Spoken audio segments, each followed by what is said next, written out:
혹시 이제 모르시는 분들이 있을 것 같아서 잠깐 이것을 좀 설명을 드리면, 설교에는 크게 한 세 가지 정도의 이제 종류가 있는 것 같습니다. 한 세 가지, 네 가지 정도가 있는데, 오늘 우리가 하고 있는 것은 강해 설교입니다. 강해 설교라면은 한 절 한 절 한 절을 빠뜨리지 않고 이렇게 할 수만 있다면 그 구절에 담겨 있는 것은 충분히 이제 강의하는. 그래서 사실은 강해 설교가 제일 중요하다고 볼 수가 있습니다. 왜냐하면 우리가 이제 주일 설교 같은 경우는 제가 강해 설교 비슷하게 하지만 이게 듬성듬성 넘어가지 않습니까? 그러니까 그거는 이제 일종의 이제 주제 설교라고 볼 수가 있는 거. 강해 설교는 아무리 어려운 말씀이라고 해도 할 수만 있다면 저희가 그 말씀을 설명을 하고 넘어가는 것이 이제 강해 설교의 묘미가 되는 것입니다. 그 다음에 이제 복음전도 설교를 제가 이제 여러분에게 하겠다고 했고, 그 다음에 또 하나는 이제 교리 설교가 있습니다.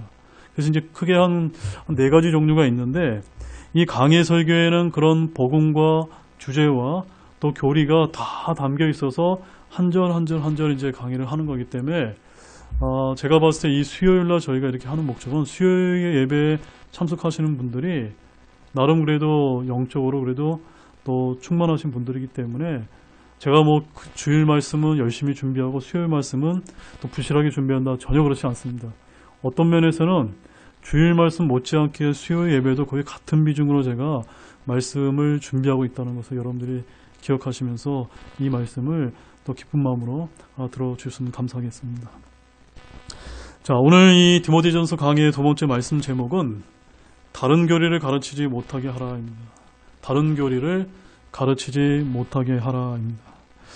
오늘날 현대교회들은 주님께서 신약교회를 세우신 그 순수한 목적을 잊어버리고 다른 교리로 인해 매우 변질되고 오염된 모습을 많이 지니게 되었습니다. 그 중에서도 가장 위험스러운 일은 사도 바울의 서신서에서 전해주고 있는 신약교회의 건전한 교리가 아닌 다른 교리들이 너무나 판을 치고 있다는 점입니다.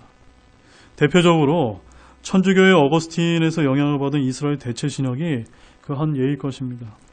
오늘날 정통교당이라고 하는 많은 교회들이 이스라엘 대체 신학을 수용해서 교회를 영적 이스라엘로 해석하며 수많은 오류를 범하고 있고, 이에 따라 구약식 교회를 하고 있는 실정입니다.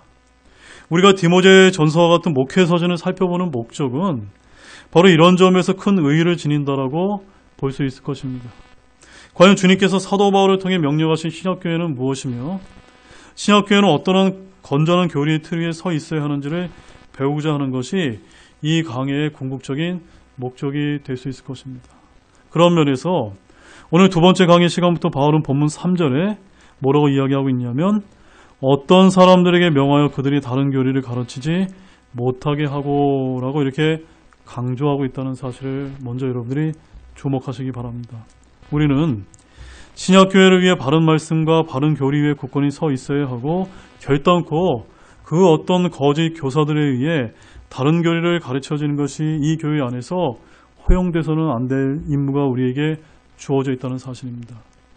자, 그럼 본문을 우리 한 구절씩 좀 보도록 하겠습니다. 자, 먼저는 1절과 2절 말씀을 다시 한번 저희들이 보겠습니다.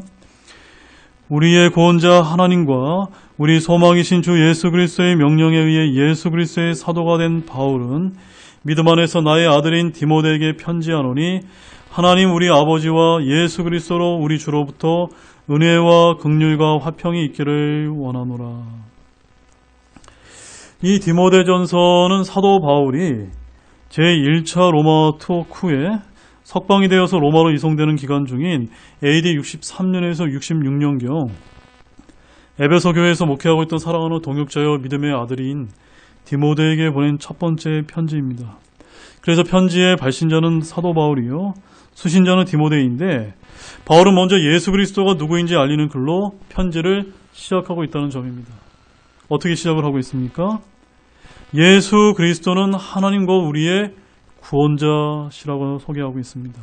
또한 예수님은 하나님의 아들이실 뿐만 아니라 하나님 자신입니다. 또한 예수님은 우리의 소망이시라고 여기 이렇게 표현을 하고 있습니다. 그런데 바울은 그런 주 예수 그리스도의 명령으로 사도가 되었음을 제일 먼저 소개를 하고 있습니다.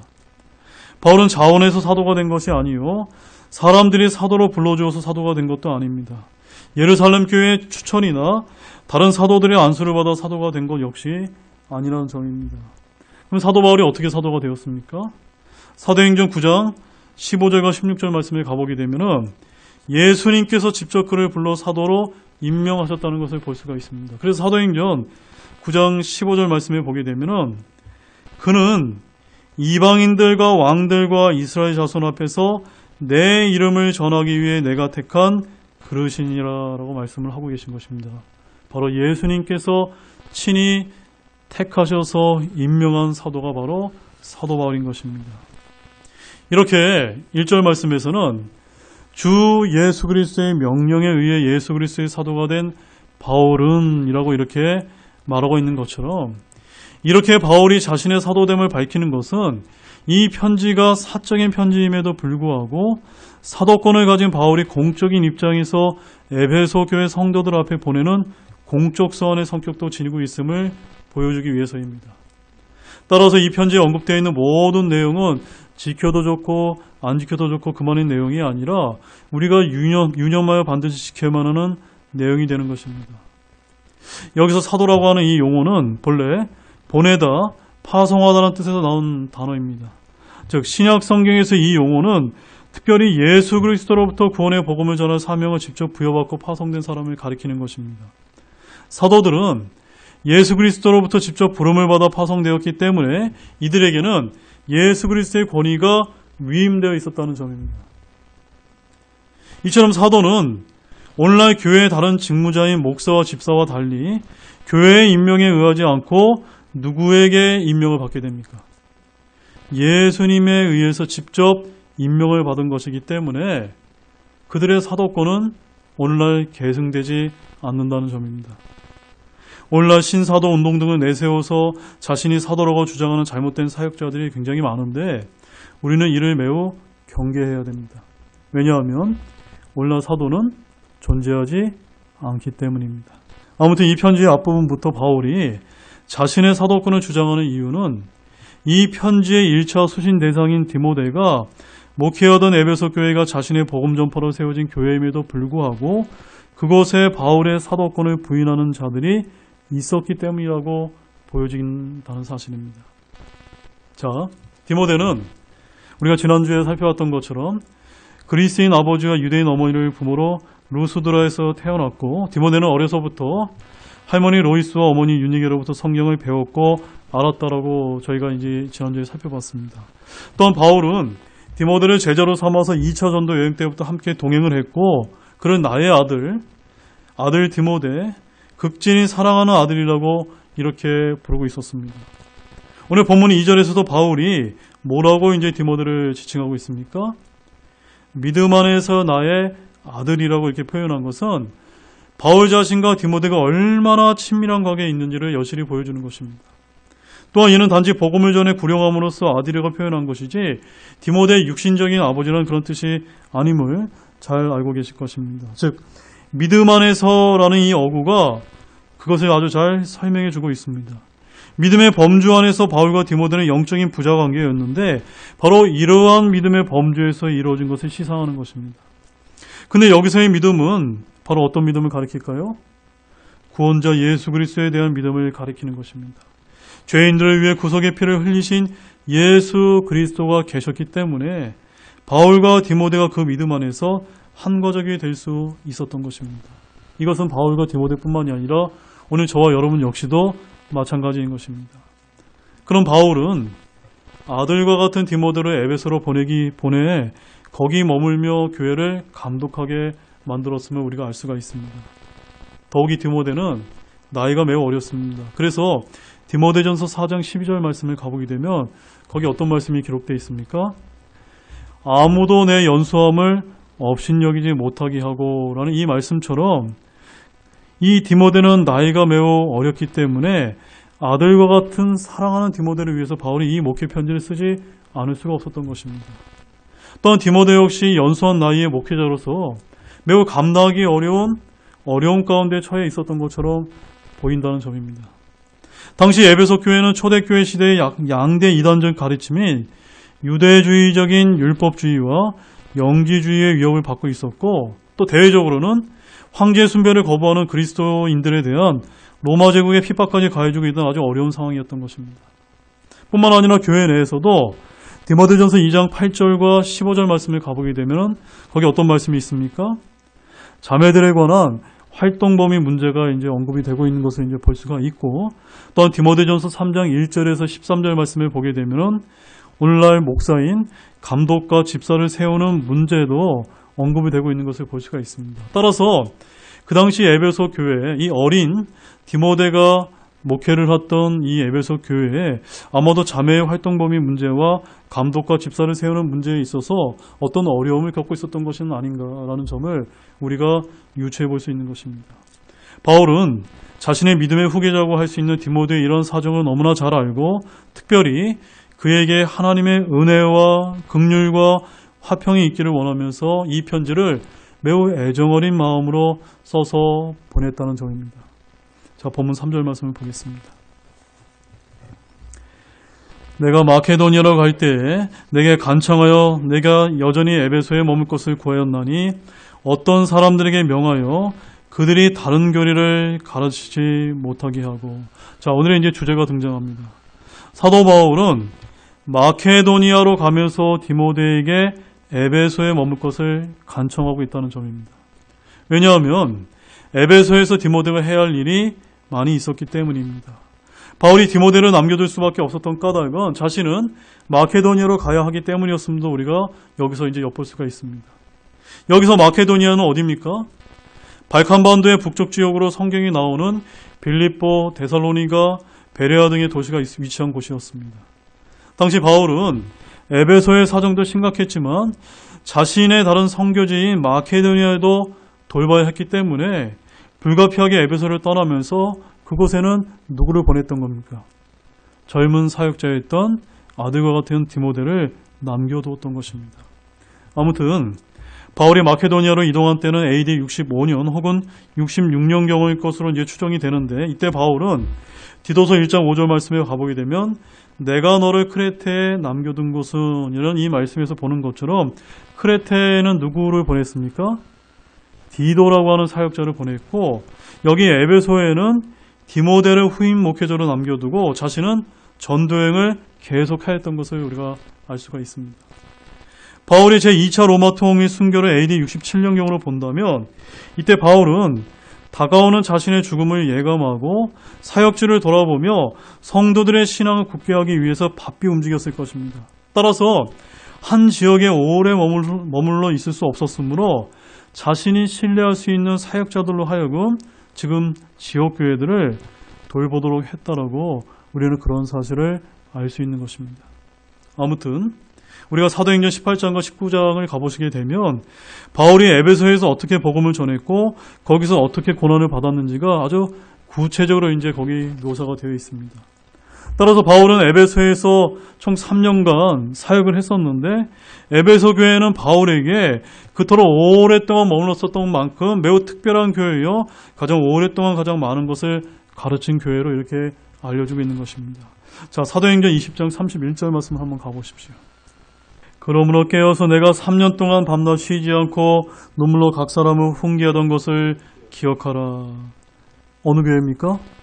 에베소 교회에서 3년 동안 쉬지 않고 눈물로 기억하며 훈계했던 교회였던 것입니다.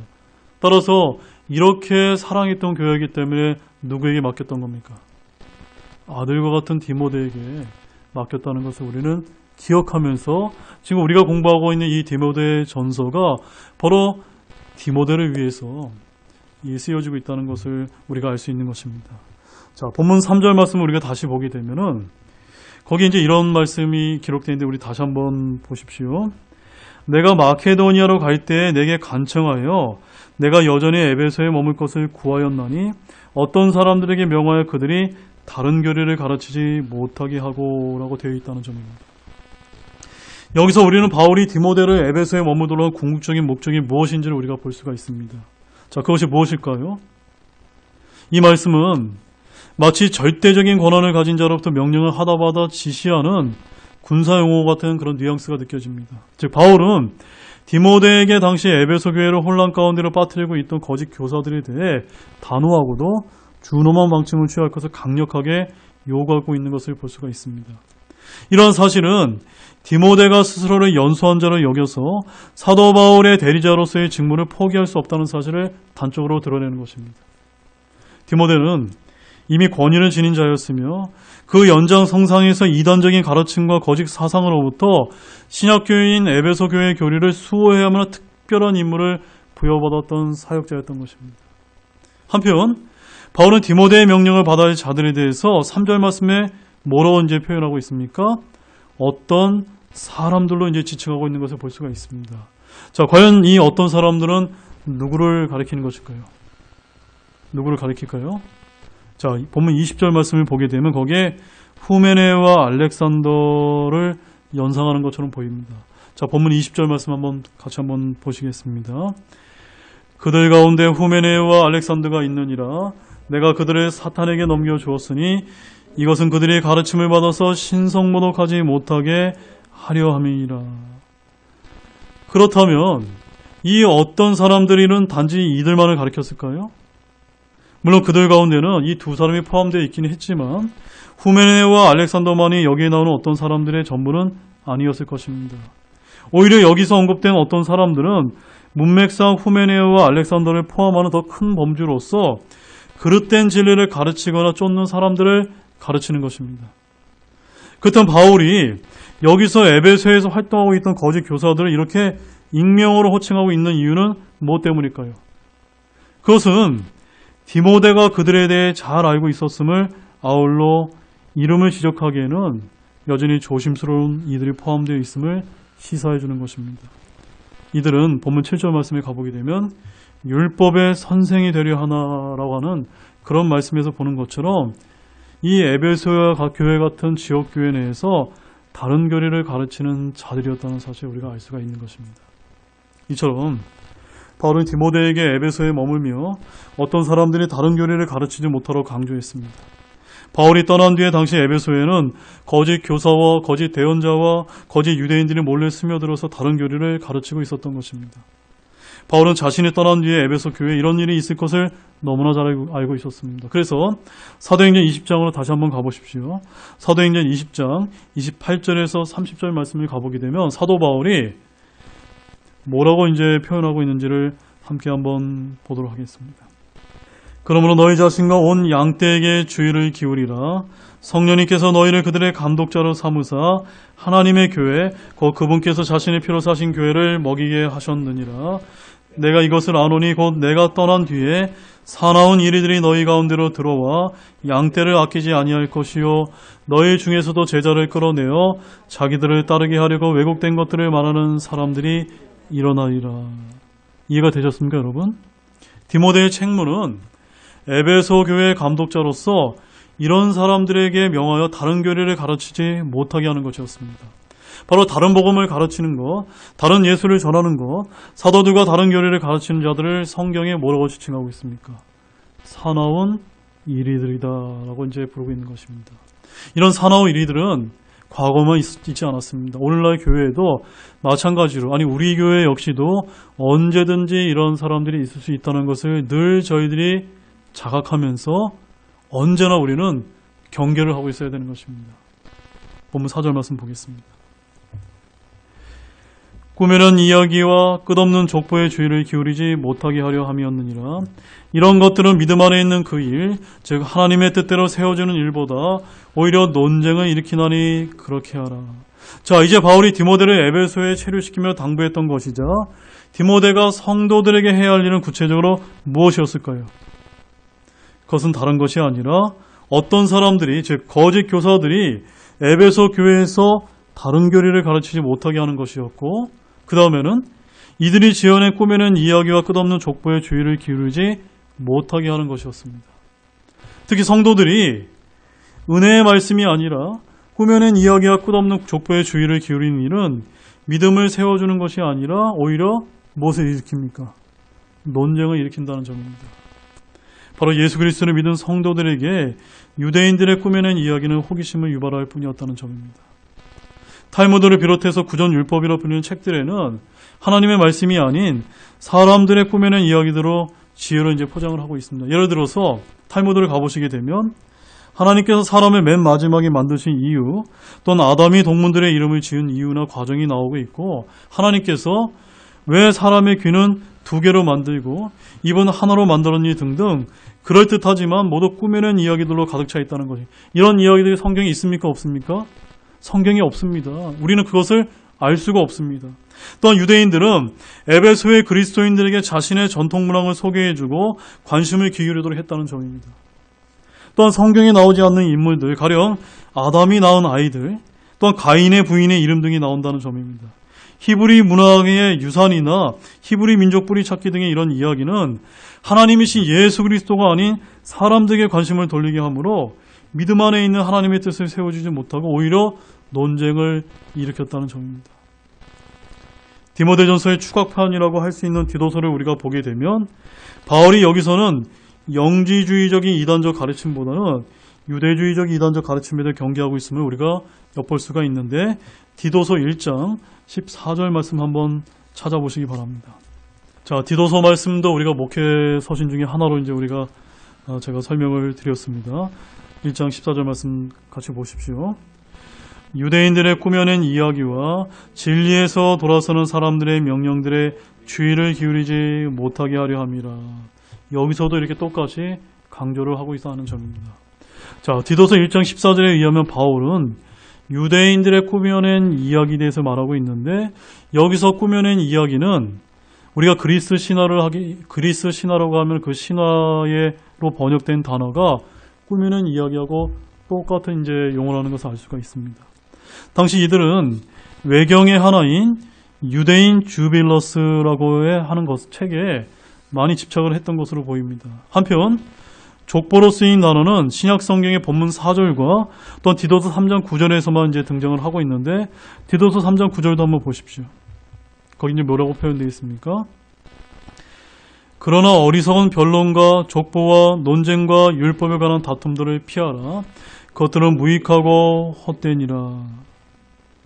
자, 외경의 하나인 유대인의 주빌러서를 보게 되면 이 유대인 주빌리서는 일명 소창세기라고 해서 영어로는 The Little Genesis라고 이렇게 사람들에 의해서 이제 불리기도 합니다. 이 이제 외경에 의하면 창세기에 관한 일종의 주석이라고 이제 알려지고 있는데 수많은 분량의 조상 일람표가 확대 과장되고 있고 거기 보게 되면 이제 여인들의 이름이 이제 날조되어 삽입이 되어 있다고 합니다. 또한 알레고리적이고 부가적으로 날조된 이야기가 빼곡하게 들어차 있다고도 알려지고 있습니다. 말하자면 고대로부터 유대인 랍비들은 이러한 족보의 조작에 끊임없는 열정을 보였다는 점입니다. 근데 본문 4절에 따르면 에베소의 거짓 교사들이 바로 이러한 작태들을 보이고 있었고 바울은 이러한 어리석음에 대해서 4절에서 뭐라고 이야기했습니까? 끊없는 족보의 주의를 기울이지 못하게 하라고 지금 디모데에게 경계토록 강조하고 있다는 사실을 우리가 좀 알 필요가 있습니다. 사도 바울이 디모데에게 꾸미는 이야기와 끝없는 족보에 집착하는 이들의 행동에 경계하고 있는 이유는 바로 무엇입니까? 그것은 바로 그러한 것들이 믿음 아래 있는 하나님의 뜻대로 세워주는 것보다 오히려 논쟁을 일으켰기 때문입니다. 그래서 4절 말씀에 이런 것들은 믿음 안에 있는 그 일, 즉 하나님의 뜻대로 세워주는 일보다 오히려 논쟁을 일으키나니라고 말씀을 하고 있는 것입니다. 자, 이제 결론의 말씀을 제가 드리도록 하겠습니다. 사랑하는 여러분, 오늘 말씀에서 오늘날 우리는 무엇을 배워야만 된다고 여러분 생각이 되어지십니까? 과거와 마찬가지로 오늘날 사나운 일이들인 거짓 교사와 거짓 대언자들과 같은 그런 거짓 가르침을 전하는 종교인들을 매우 경계해야 된다는 점입니다. 왜냐하면 이들은 주님께서 친히 세우신 참된 신약교회의 교리가 아닌 거짓된 다른 교리를 가르치기 때문입니다. 오늘날도 구약식 교회를 지향하는 율법주의, 이스라엘 대체 신학 등을 조심해야 됩니다. 또한 신사도 운동과 은사주의 역시도 우리가 경계를 해야만 됩니다. 또한 꾸며낸 이야기와 족보와 같은 인본주의와 자유주의 신학으로 점철된 잘못된 교리도 우리가 매우 경계를 해야만 됩니다. 그래서 디모데후서 4장 3절 말씀을 한번 찾아보시기 바랍니다. 그들이 건전한 교리를 견디지 못하는 때가 오리니 그들의 귀가 가려워 자기 욕심대로 자기를 위해 선생들을 쌓아두고. 여러분, 오늘날 같은 세상이 올 거라는 것이 성경에 예언이 되어 있습니까? 안 되어 있습니까? 대언이 되어 있다는 점입니다. 우리 교회처럼 바른 말씀, 바른 교리를 가지고 참된 신약교회를 하는 이런 교회들 한국 땅에 많이 있어야 되는데 왜 그렇게 많이 없습니까? 이런 때가 되면은 오히려 사람들이 건전한 교리에 그런 교리를 어떻게 한다고요? 견디지 못한다는 겁니다. 다른 이유가 없는 것입니다. 그래서 디도서 2장 1절 말씀 마지막으로 한번 보겠습니다. 디도서 2장 1절 말씀 굉장히 중요한 말씀입니다. 그러나 너는 건전한 교리에 합당한 것들을 말하여. 우리가 이제 몇 명 모이지는 않지만 우리는 할 수만 있다면 바른 말씀에 근거해서 바른 교리와 건전한 교리를 붙들고 그 건전한 교리에 합당한 것들을 말하는 우리 형제 자매님들이 되어야만 되는 것입니다. 지금은 건전한 교리를 견디지 못하는 때가 온 것이 분명합니다. 이럴수록 우리 교회는 더더욱 건전한 교리에 합당한 것들을 말하기에 애쓰며 다른 교리를 가르치지 못하게 모두가 애쓰는 저와 여러분 모두가 되시기를 우리 주 예수 그리스도의 이름으로 축원드립니다. 기도하고 마치겠습니다.